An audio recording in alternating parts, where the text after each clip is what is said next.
Malam itu, hujan turun deras di pinggiran kota Purwosari. Angin membawa aroma tanah basah dan daun kering menembus jendela rumah kontrakan kecil di ujung gang sempit. Rani baru 2 minggu menempati rumah itu. Murah, bersih, dan katanya bekas rumah seorang guru yang meninggal sendirian beberapa tahun lalu. Ia tidak terlalu percaya hal mistis, tapi ada satu hal yang selalu membuatnya tak nyaman. Cermin besar di kamar mandi. Cermin itu melekat di dinding. Sejak awal ia pindah, permukaannya sedikit berembun meski tak ada uap air. Dan bagian tengahnya punya kilau kibu-abuan seperti kulit tua. Pemilik rumah, seorang ibu renta dengan mata sayu, sempat berpesan, "Nak, jangan menutup atau memindahkan cermin itu ya. Apapun yang terjadi, biarkan saja di situ." Nada suaranya datar, tapi sorot matanya menyimpan ketakutan yang dalam. Rani menertawakannya dalam hati. Halah, paling cuma mitos kampung. Ia tidak tahu bahwa sejak malam pertama, seseorang di dalam cermin itu sudah memperhatikan setiap geraknya. Jam menunjukkan 01,27. Hujan belum berhenti.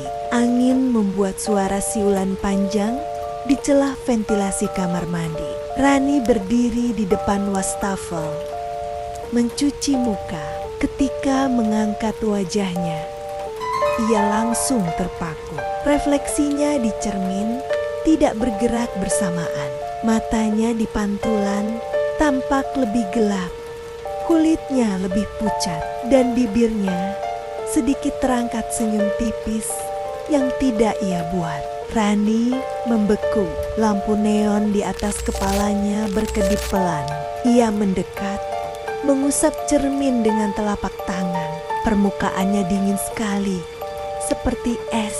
Lalu, di sudut kanan bawah kaca, ada bekas jari yang muncul perlahan dari balik permukaan, menelusuri bagian dalam.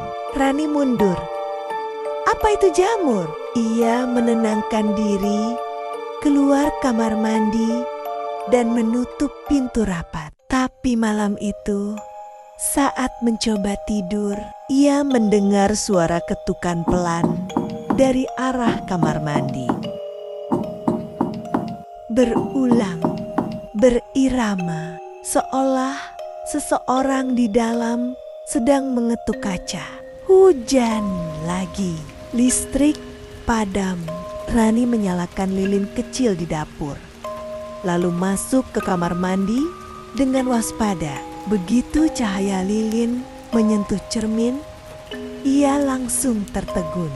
Refleksi dirinya tampak berbeda. Kali ini, bayangan di cermin tidak menatap lurus ke arahnya, tapi ke arah belakang Rani.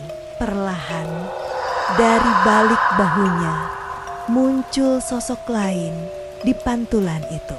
Perempuan berambut panjang, kulit keabu-abuan, dan mata yang hitam seluruhnya. Sosok itu tersenyum, memperlihatkan gigi yang runcing dan rusak. Rani membalik badan secepat kilat, tapi kamar mandi kosong. Ketika menatap kembali ke cermin, refleksinya sudah hilang. Yang tertinggal hanya sosok perempuan itu menatap, tersenyum, dan mulai mengangkat tangan dengan gerakan kaku, menempelkan telapak tangannya ke sisi dalam kaca. Dari selayari gerinia mengalir air hitam pekat, menetes ke lantai seperti darah yang membusuk. Rani menjerit, berlari ke pintu, tapi pintunya terkunci dari luar. Ia menendang, memutar gagang, tapi cermin itu mulai bergetar, dan dari permukaannya muncul bisikan pelan, seperti ratusan suara bersamaan. "Buka, buka, biarkan aku keluar." Cahaya lilin bergetar. Angin dingin meniup dari arah cermin. Permukaannya mulai retak. Tapi dari celah itu, bukan pecahan kaca yang jatuh, melainkan yari-yari hitam yang mencengkeram pinggirannya. Rani menjerit, memukul kaca dengan gayung. Tapi tangannya justru menembus ke dalam. Ia terhisap. Lilin padam. Kamar mandi gelap total. Tetangga sebelah, Buati, curiga karena sejak malam Rani tak keluar rumah. Ia mengetuk pintu beberapa kali. Tak ada jawaban. Akhirnya bersama suaminya, mereka mendobrak masuk. Rumahnya kosong. Piring di meja masih ada sisa nasi setengah makan. Lampu kamar mandi menyala. Mereka mendekat pelan. Di dalam, lantainya penuh air hitam dan bau amis yang tajam. Cerminnya utuh, tapi ada sesuatu yang berubah. Permukaannya seperti memiliki bayangan samar, menyerupai wajah Rani. Wajah itu menatap keluar, mulutnya terbuka, seolah sedang menjerit dalam diam. Rumah itu kembali disewakan beberapa bulan kemudian.